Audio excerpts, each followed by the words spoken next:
Hello friends, இன்றைக்கி ஒரு ஈஸியான குழம்பு வைக்க போகிறோம். ரொம்ப ஈஸியான குழம்பு. அது என்னென்னு பார்த்தீங்கன்னாக்கா, அது பாருங்கள், உருளைக்கிழங்கு 2 சாப்ஸாக கட் பண்ணி வச்சுருக்கேன், முருங்கைக்காய். இதை போட்டு தான் பொரிச்சு குழம்பு சொல்லுவாங்க இல்லையா? ஸோ அந்த மாதிரி வைக்க போகிறோம். இதுக்கு வந்து தக்காளி வந்து அரைச்சிட்டேன் நான். ஏன்னா கட் பண்ணி போட்டு நேற்று நிற்கும். ஸோ தாளிக்கிறதுக்கு கருவேப்பிலை, பூண்டு, ஆனியன் இதெல்லாம் கட் பண்ணி வச்சுருக்கேன். ஈஸியாக செஞ்சிடலாம், குயிக்காக ஆகிடும். வாங்க எப்படி செய்யுதுன்னு நான் பார்க்கலாம். எண்ணெய் ஊற்றி கடுகு, வெந்தயம், கொஞ்சம் சீரகம் போட்டிருக்கேன். இது தாளித்த பிறகு நம்ம பூண்டு போட்டுக்கலாம். பூண்டு பாயில் ஆகுது. நீங்கள் இந்த குழம்பு ரெடி பண்ணி பாருங்கள். சும்மா இதெல்லாம் கட் பண்ணி வச்சுட்டா போகிறோம், தக்காளி அரைச்சிட்டா போகிறோம், தாளிச்சிடலாம், ஈஸியாகிடும்.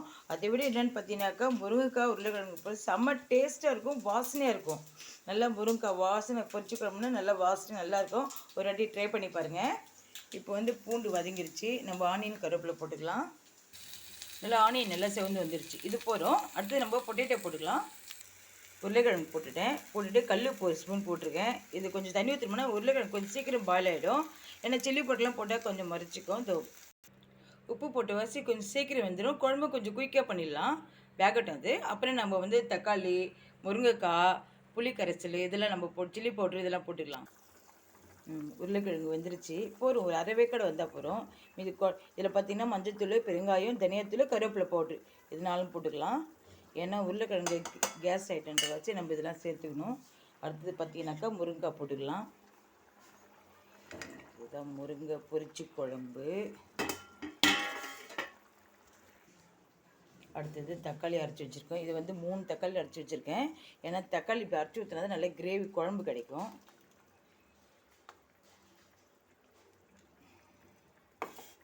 இப்போ வந்து சில்லி பவுட்ரு போட்டுட்டு நம்ம தண்ணி தேவையான அளவுக்கு ஊற்றிட்டு லாஸ்ட்டில் புளி கரைசல் ஊற்றி 3 ஸ்பூன் சில்லி பவுட்ரு போட்டிருக்கேன்.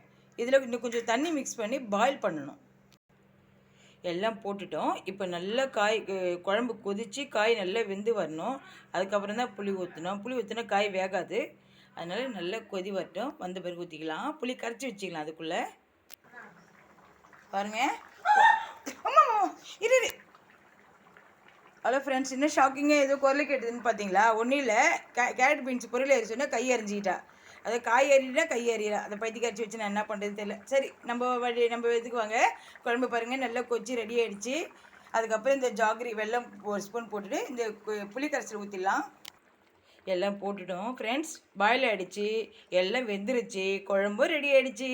ஈஸியான குழம்பு அண்டு ஹெல்த்தியான குழம்பு. டேஸ்ட்டுன்றதை விட ஹெல்த்தி ரொம்ப முக்கியம் இல்லையா நமக்கு? ஸோ ஹெல்த்தியான குழம்பு வச்சாச்சு. இது மேலே கொஞ்சம் நல்லெண்ணெய் ஊற்றிக்கலாம். நல்லெண்ணெய் ஊற்றிட்டு ஆஃப் பண்ணிடலாம். குழம்பு முடிஞ்சு. ஈஸியான குழம்பு, ஹெல்த்தியான குழம்பு முடிஞ்சிடுச்சு.